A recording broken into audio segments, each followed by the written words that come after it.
Hey everybody, it's Mark and Catherine with Old Soul Farm. Today is day 2 for the chicken tractor build. Life got in the way and we've been doing some other stuff. So today we're going to try to do a little bit more. We'll take you along for it. Alright, so the next step is putting the corner braces in. So we just took some of the scrap from when we were cutting off our 10-foot boards for our base. We took the scrap from that and used them. Just cut 245s on each end and fit them in here. So we'll go through and fasten those and keep moving. Fine, I'll get rid of the gloves.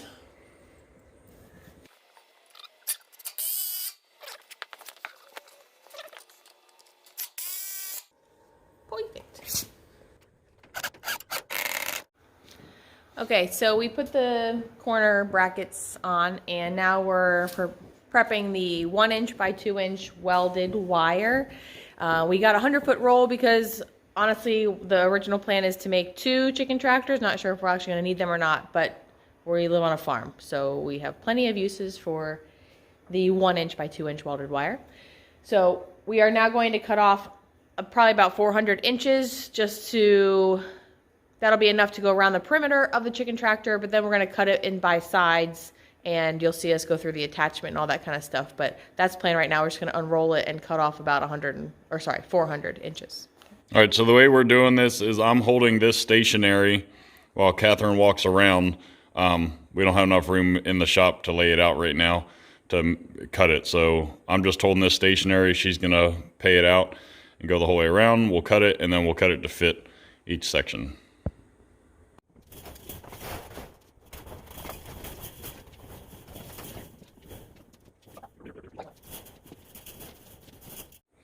Okay, so first of all, we re-rolled the wire to be set up so that the end was here because we decided we're going to try to wrap it around instead of trying to cut it with every section. So we're going to see how that goes. So what we started to do is attach it to the door frame.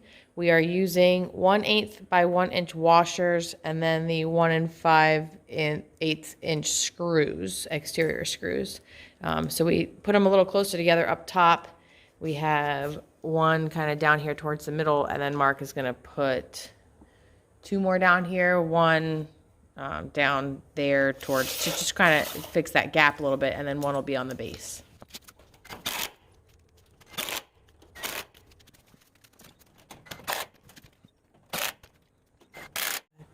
All right, so here we have everything fastened down on the bottom. To make our corner more clean, we're just going to take our hammer and hit a couple times to get the wire bent over. Make sure we got a nice tight corner, and then as we pull that, that's going to pull it around a little bit tighter. Now you got a nice corner. Okay, so we stuck with the washer and the screw for the door and then around the corner. As we're making our way on the flat sides of the base, we decided to switch to the smaller, the smaller fence staple for reinforcement, just because that way it uses our washers, less of our washers. So we're gonna try to keep the washers and the screws for around the corners and the door, but we're gonna use the staples that we already had. What size are they? 3/4 inch. 3/4 inch staples to flatten it along the base. So a little change of plans there. So I'm trying to pull it tight, but then also lift it up off so that the distance away from the ground is consistent.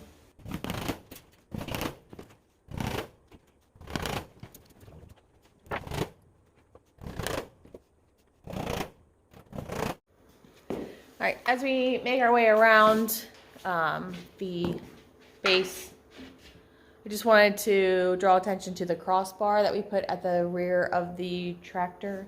And we said, remember, this had to be 46¼ inches high. And the reason why that is because the welded wire here is 48 inches tall. So you count for the bottom. So that'll be nice to attach with staples, or however it is we're going to do that. Staples?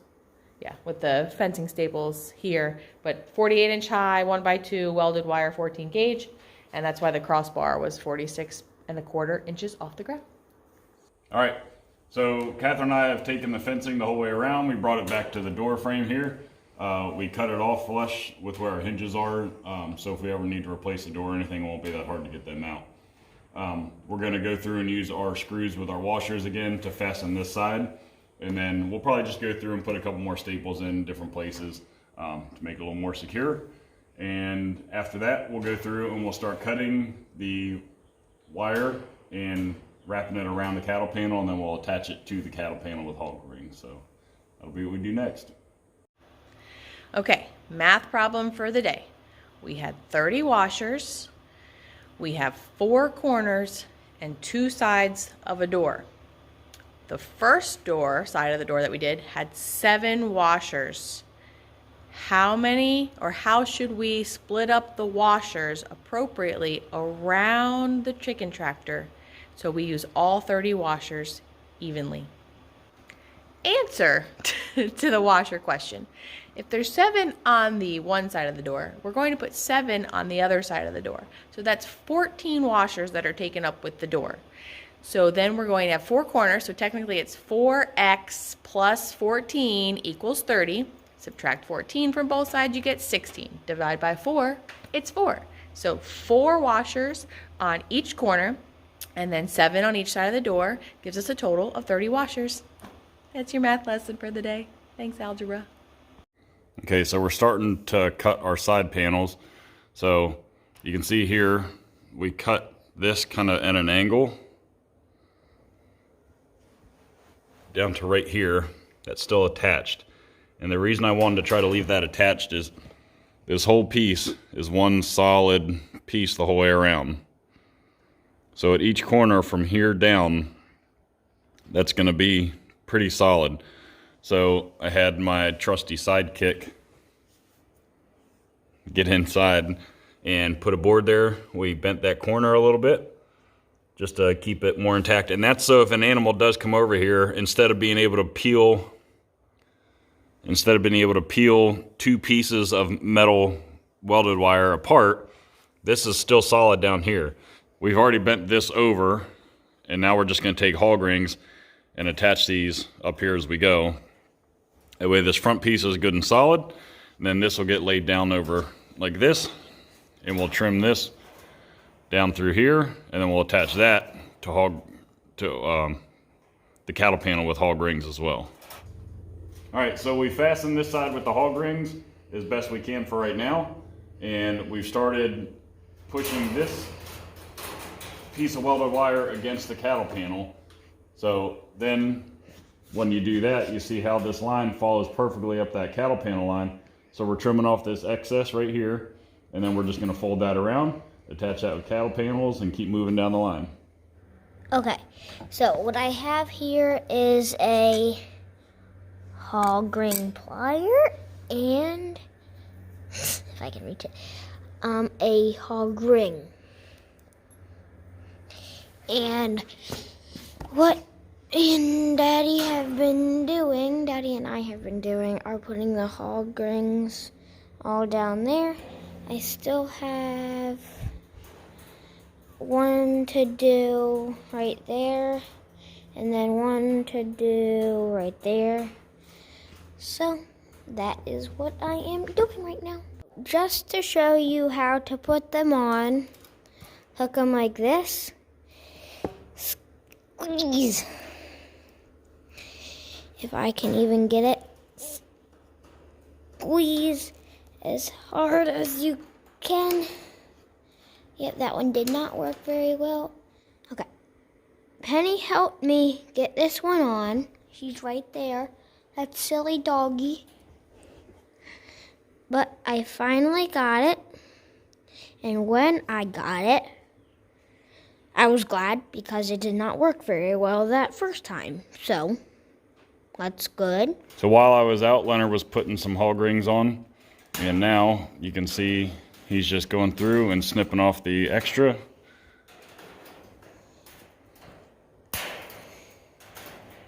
So what we've been doing is we're securing the back first, and then we're gonna do the sides second.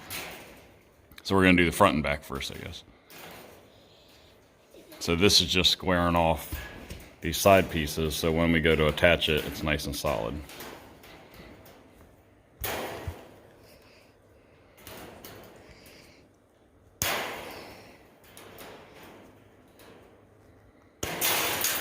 All right, nice job. All right, so we've attached the back completely with hog rings and the two front sides completely with hog rings, all while leaving these 6 first areas. These 6 on every corner are still attached, so that's a solid corner. Now the backs are secured with hog rings. Now we're going to push this flat. We're going to start here in the middle where our two cattle panels meet.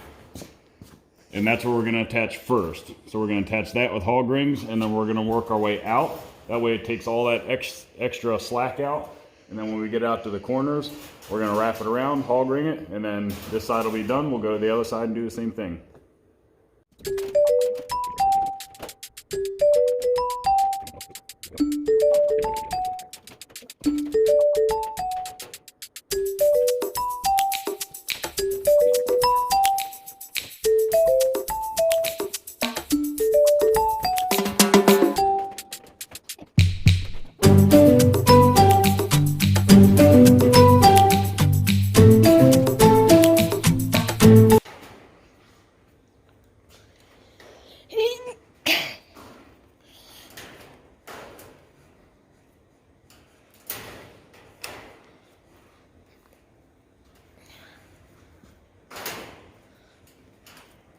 That's good.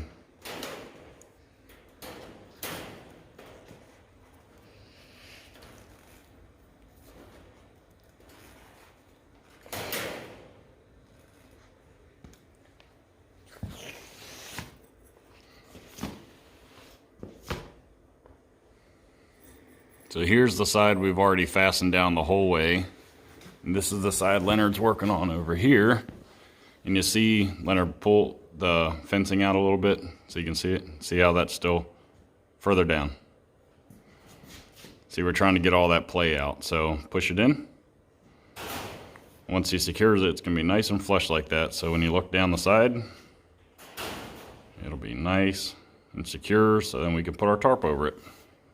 All right, so we have all the sides hog ringed on, so they're nice and secure onto the cattle panel. So you'll see we have this extra bit sticking off here. And when you come down here to where we kept this corner fastened, since we wrapped this whole thing, we still have some pieces sticking out. So it looks kind of funny when you look down at it like that. It's very vertical, and then it starts to run that line out.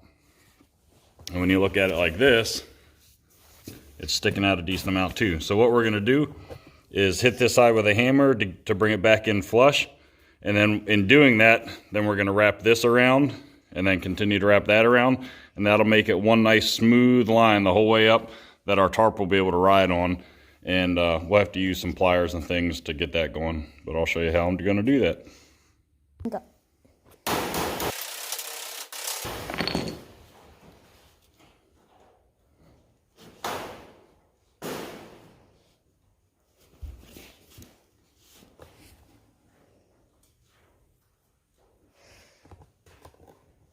We're just bending that over. I'm pushing with my thumbs and pushing with my forefingers the whole way down here. And that gets it mostly where we need it.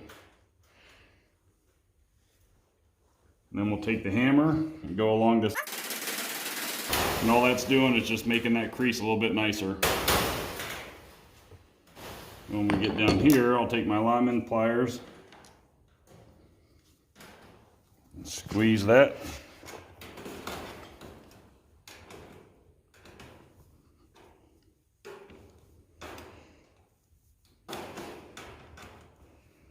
And kind of curl it back, and then I'll take my hammer again.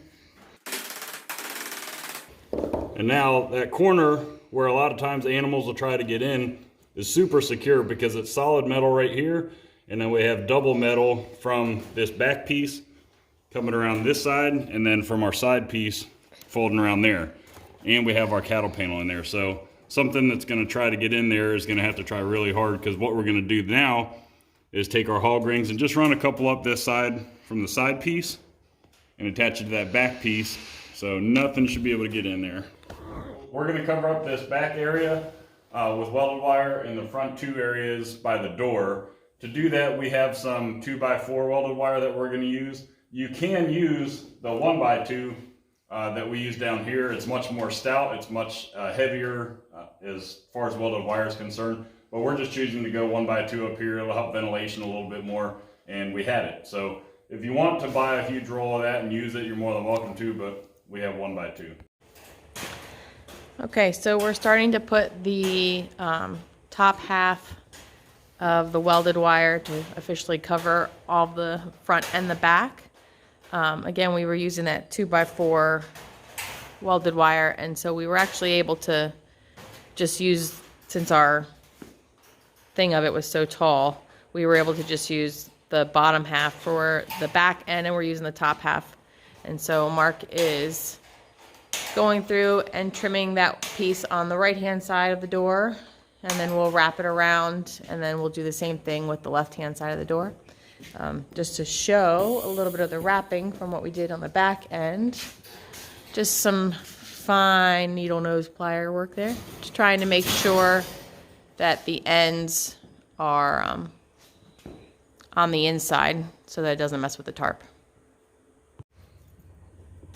Here's some of that fine needle nose plier work.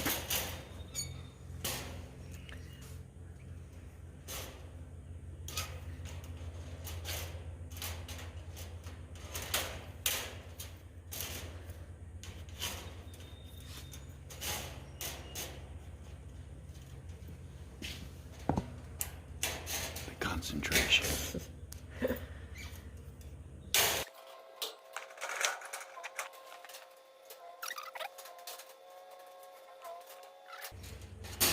Am I just wrapping that around, or are you going to Just cut come that? around here. Okay, all right.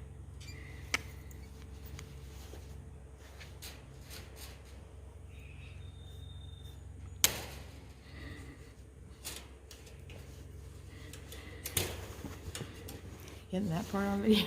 Not just my face.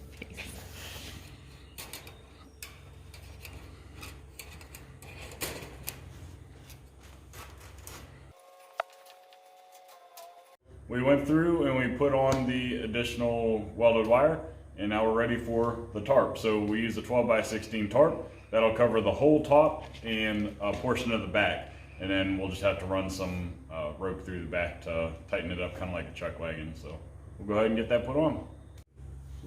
Grab this.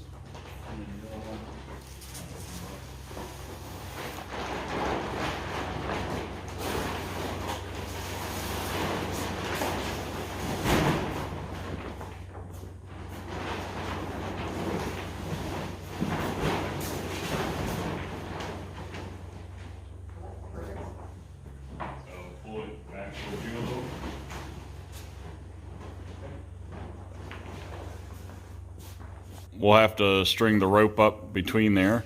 You see it covers this side. We'll have to adjust it a little bit, but. And this side pretty well. So this is the back. We still have to put the door back on, but this is the front.